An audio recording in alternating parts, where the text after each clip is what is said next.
There was once a man, a tall and strong man, who went through the towns and cities, teaching things never heard before.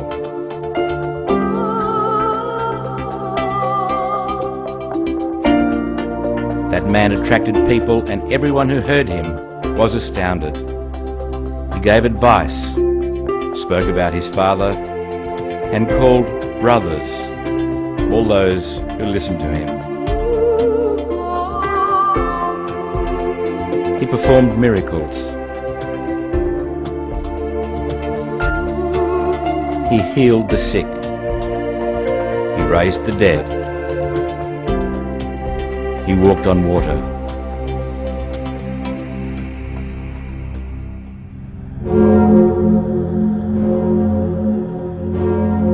But one day, some men who were envious of him swore to kill him.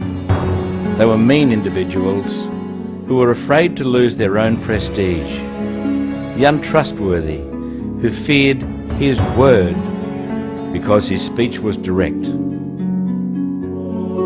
So they had him arrested and crucified between two thieves. He died, forgiving his executioners. That, in the most simple terms, is the story of Jesus Christ, and it is true. But what of that mystifying teaching that the communion host, having been consecrated in the Mass, is now truly the flesh of Christ, and that the wine in the miracle of the Eucharist is now truly the blood of Christ? In fact, the teaching of the Church goes even further, that in the Eucharist is the living presence of Jesus Christ, just as real and just as alive as he was on earth more than 2,000 years ago. Yes, Jesus Christ, truly there, flesh, blood, soul, and divinity. Can that really be the truth? Let us look for the answers through the eyes of Jesus.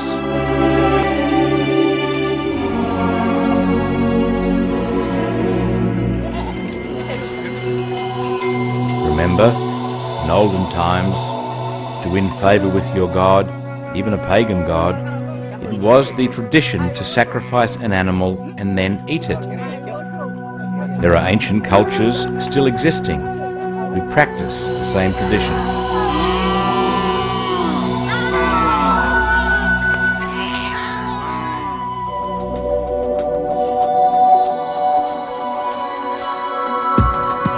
So when Jesus gave us the gift of the Eucharist at the Last Supper, it was consistent with that tradition. The great difference being that he is the victim sacrificed, and he invites us to participate in his great sacrifice by eating his flesh and drinking his blood. That was a concept that was to trouble many from the days of Jesus right through to today, and Jesus knew that it would. Well before the Last Supper, at the town of Capharnaum, Jesus made the almost unbelievable promise that he would give his own flesh and blood to be the food for our souls. He prepared his audience well. On the day before, he performed the miracle of the loaves and fishes. 5 loaves and 2 fish fed thousands. Of all his miracles on earth, never were so many people so directly involved. On the night before, he walked on water. They should have been ready to believe in him.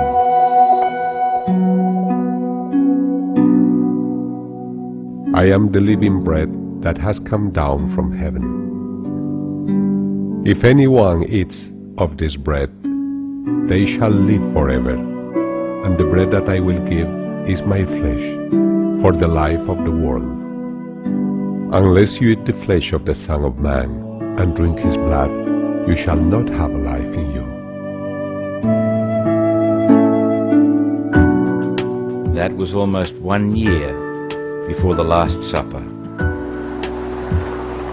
But even then, Jesus knew that doubts about the reality of the sacramental gift of his body and blood would persist in the centuries to come.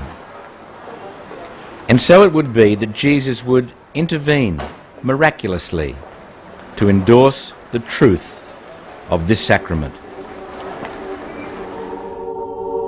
Here in Lanciano in Italy, in the 8th century, a priest who had doubts found that at the moment of consecration, the bread turned to flesh and the wine turned to blood. He immediately stopped the Mass, and that Mass never ended.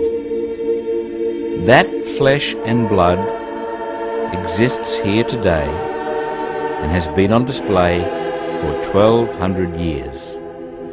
It has not been artificially preserved, it has not deteriorated. For that alone, science has no answer.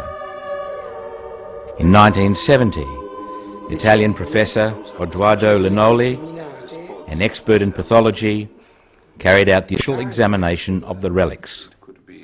He found that it was human flesh and blood. La carne come un frammento di carne e venne fuori che era miocardio. Quello è sicuramente miocardio, ha una struttura tipica del miocardio. Asked his personal reaction, Per qualche mese mi sembrava di camminare 30 centimetri più alto per strada, poi scesi giù. in giving the Church's imprimatur to Linoli's report, Archbishop Enzio D'Antonio said that science had given a certain, thorough response to the authenticity of the Eucharistic Miracle of Lanciano.